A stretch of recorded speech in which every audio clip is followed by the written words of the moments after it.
First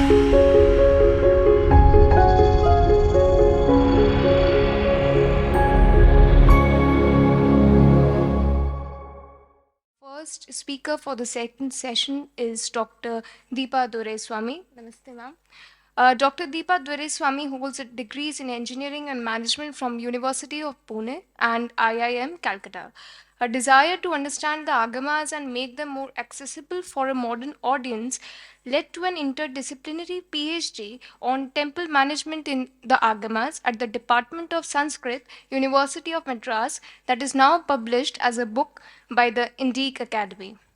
She has taught an introductory course on Shaiva Siddhant at the Department of Shaiva Siddhant, University of Madras. She hopes to continue exploring these ancient systems that seems to be at the core of Sanatan Dharma in practice. Now I invite ma'am to please share her insights. Thank you.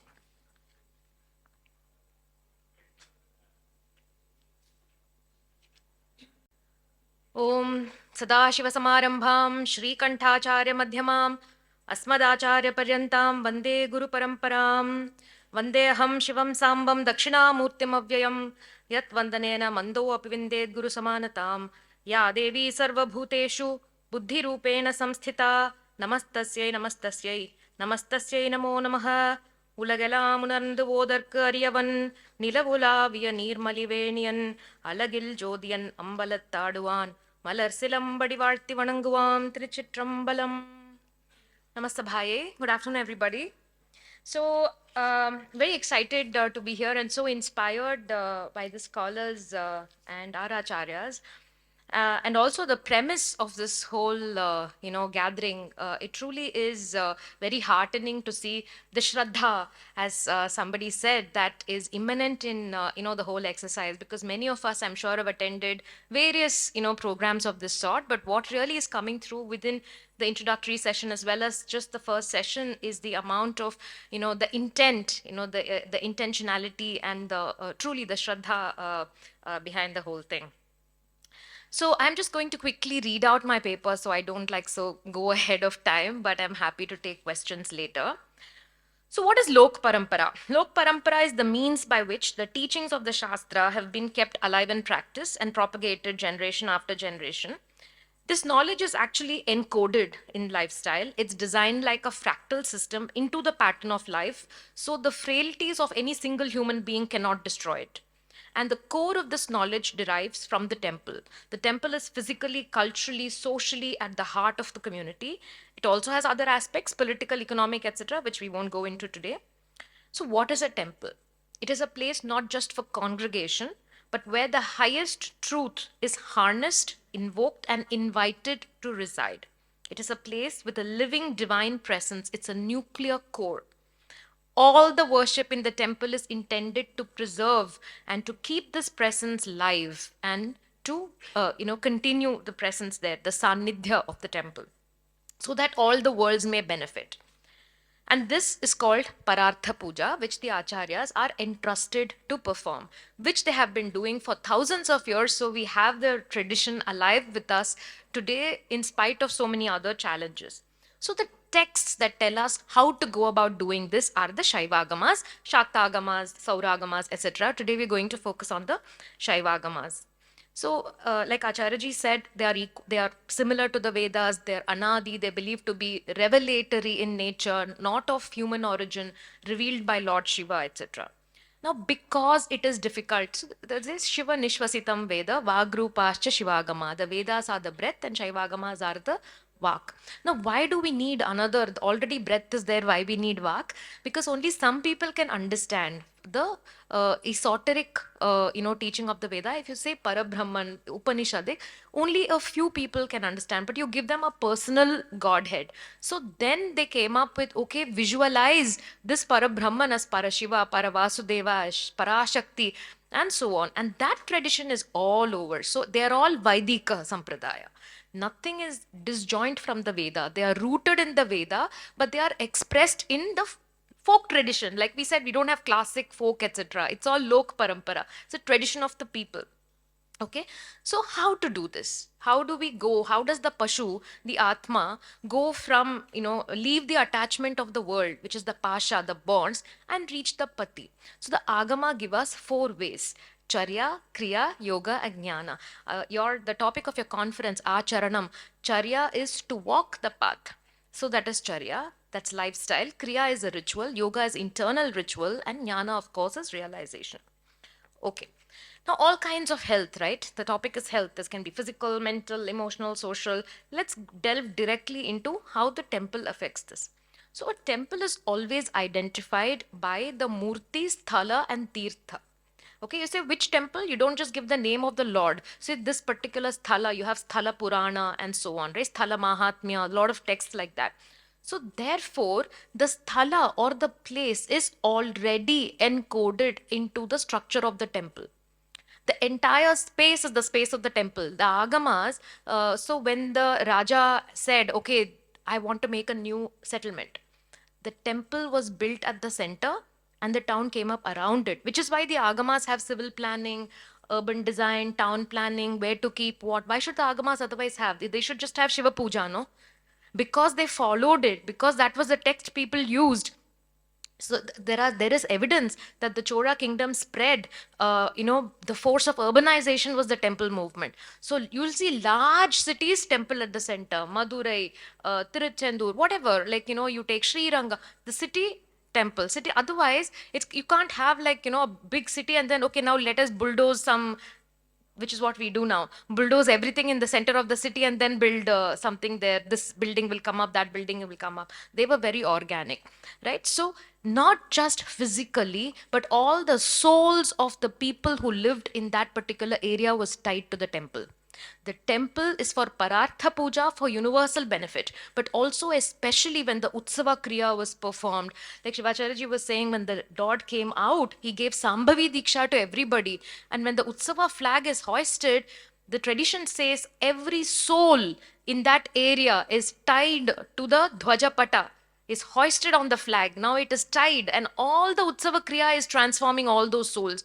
So it's like, fast track. You're in the flight. It's all fast tracked. Which is why even today people believe that in the Utsava, if your village has Utsava, has just started, either you leave before the Utsava starts, or if you're there, you can leave only after the Utsava finishes, because your soul is tied there. When the flag is hoisted, your soul is tied. You can't leave, right?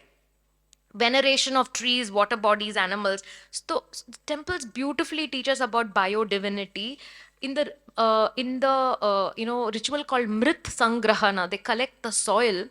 They say Earth Mother. They actually make a mandala, draw the Mother Earth, and then beautiful puja happens. And they take little bit of soil from her garbha, and then the cut they have made, they fill it with milk and water, and then, it's healing water. They have invoked all the sacred rivers in it, and they put all that. They put turmeric, because it's a cut, no, it has to heal. And then they close it all, and then they chant the bhusukta. So the today people are talking about the universal declaration of Mother Earth as a human being, as a person, giving person rights to nature. The world is talking about it today. We have actually been following it in practice. And from the Sindhu Saraswati civilization, we have had the Saptamatrika seal, the deities coming out of the tree, and we have had Pashupati seal, what is called the proto Shiva seal, where Shiva is sitting, all the animals are around him. Our very language is like that. There are vahanas, temple vahanas. So many flowers are used, so many dravyas are used, in worship. All kinds, called Shannavati Dravya, 96 different kinds of offerings used in the homa. Do we know what they signify? The temples preserved all that, right? And the sthala vriksha is actually the agama says vriksha puja, and for normal vriksha, and also vrikshas that have shambhu sanidhyam. They believe that trees are not only divine by themselves, they could hold the substrate. So if the Kumbhabhishekam has not happened for so many years, for whatever reason, they say the Lord will leave the Garbhagriha and go to the Shikhara, and or from there he can go to the Sthala Vriksha, or from there he can go to the Tirtha. So they were all vessels to carry divinity, to keep it for us. Next, I come to Tirtha and Tataka. That was so important. Chidambaram temple was built because the Raja went and had a dip in that holy pond and his skin disease was cured. And then they said, okay, now build a temple around it. So many benefits that, people talk about in the tradition. And also the Tirtha is so important for the rituals of the temple as well. Okay, and we have Aranya Kshetras, we have Bilvaranya Kshetra, Darbharanya Kshetra, and so on. Kadamba Vanavasini in Madurai, Ambal is called Kadamba Vanavasini because she lives in the forest. Srinagar, the Sri Pura is actually she's in the midst of that Aranya. She's also in the Aranya of the the mantras which the acharyas teach. So it's like really beautiful. It's esoteric, it's philosophical, it's poetic, all at once, right?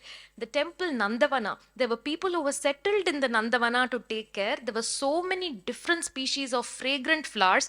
And do you know, today we are researching about the impact of fragrance on mental health, on mental wellness. We have aromatherapy. People are charging thousands of rupees just to go and breathe oxygen. It's ozonated something. It's some jasmine is supposed to do something to you, and attar is supposed to do something. That's what we are doing every day because we went and we had the connection with that. The dhupa is purifying the air, right? So really, and like some of these things are really amazing. In the water they use the padya achamana argya water, so many ingredients are specified: ela, shira, etc. Ela is cardamom, and even in our cuisine we use cardamom. Every function festival use cardamom. Cardamom stimulates happiness, it stimulates oxytocin. So like quick what mental health fix do we need? It was continuously we were taking care of everybody. It was one for all for one, and everything was integrated, right? And apart from that, there were so many other things, like they planned for social health in the way they organized the town, the productivity and soil health, because mantra purva, they dug the soil. The first bhukarshana was done by the acharya with mantra, and then the farmer. So everybody worked together. It was, this is your job, this is my job, I'm helping you, we're all helping each other. The symbiotic relationship. It wasn't that you are somebody and I don't access what you do.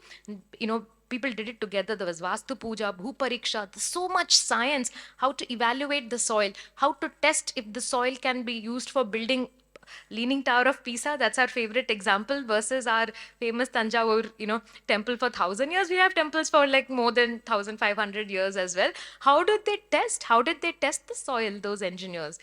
It's all in the agamas. So then personal health and healing, everybody depended on the temple for I want this archana for my this ritual, for I want to have a baby, I want to heal myself, so many other personal requests.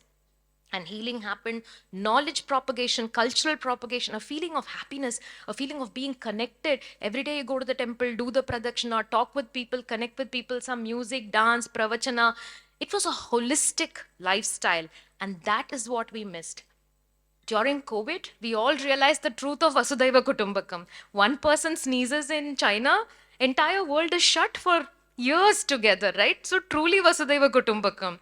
But it cannot be quick fix. Today I can't pop 500 vitamin pills and suddenly get immunity. Every day go to the temple. Every day build your immunity. Every day do small things consistently. So that is, actual this thing. So our recommendations, I know my time is going to be up, but I'm just going to take a minute. Our recommendations are, like many of you said, number one, interdisciplinary study. Research into all these ingredients, reinstate every temple, figure out what is the Sala Vriksha, where is the Sthala Tirtha in Chennai. Okay, this is going to ring now. In Chennai, uh, uh, we had a drought, okay, or flood or whatever. It's either this or that extreme. Yeah, I'll wait. Okay, thank you very much. Sorry, sir. Half a minute more. So in Chennai, right? These are flood of thing, and somebody did a research. They said, where are the temple tanks? There are 50 temples. 50 temples were supposed. Okay, I also have an alarm. Sorry. Okay, 50 temples have 50 temple tanks, but no, we have one or two, three, four temple tanks. Where are the rest? They're all, buildings, shops, apartment complexes. So we need those, temple tanks. Temple Nandavanas have to be restored. Temple lands, please take them back. Figure out how to administer it. Too much dialogue has been going on. It's time for action now. do something with those temple lands that will benefit the people and society. Bring up all those flowers and vegetation and the vrikshas and the sacred groves. Let it be beautiful sacred groves in the middle of urban. Let them be urban forests. We'll not mind. We'll be very happy. Don't use polluted ingredients today in the name of vibhuti and kumkumam and all kinds of commercial thing is happening. Please restart the actual original way, because don't put like sticker kolam. I know I have a sticker bindi, but use real turmeric. Don't use color. Music, dance, bring all the tradition. Let the temple again be the center of society. It always was. Now somebody has told us that temple is just ritual. I'm very spiritual, but I'm not very religious. I don't go to temple and all, but I'm very spiritual. I'm connecting to the energy. Please, it's much faster. Please go do 2 pradakshinas. You'll get much connected much faster to the energy.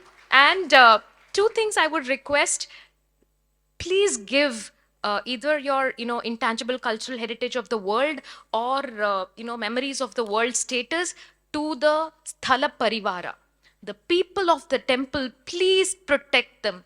Give them a status where they cannot be. We are protecting buildings, nothing wrong about it. So there is a monument of India, whatever, they are the monuments of our heritage. Because if we lose them, if they go off to engineering and medicine, there are 1,000 people to do engineering and medicine. We don't have acharyas. We don't have people to replace them. Please protect them. And all the panchacharyas, the dancers, the musician, where are they? Where are the people who do there are electric drums in temples? Where are the people? They're going and playing in weddings. Not like that is not important, but they dedicate their lives to this. They have different vadya for different deities, different ragas. How will we know? I read it in the text, but if I hear it, will I recognize this raga, that raga? Anyway, I don't know. But even if the expert comes and sees, they won't know. Okay. Number two, please do interdisciplinary research. This is a treasure trove. Engineers, doctors, lawyers, all of you, please study the agamas. It has so much for everybody. And when you do, please give credit to the acharyas. Learn from the acharyas. Please don't be like Western scholars who publish books after books. They learn from the acharyas and then say, some native informer told me all this and then I am the big expert on all this. They have learned from the acharyas. Please give back to the parampara. That's all I have to say. Thank you so much for the opportunity. Vande Mataram. Jai Hind.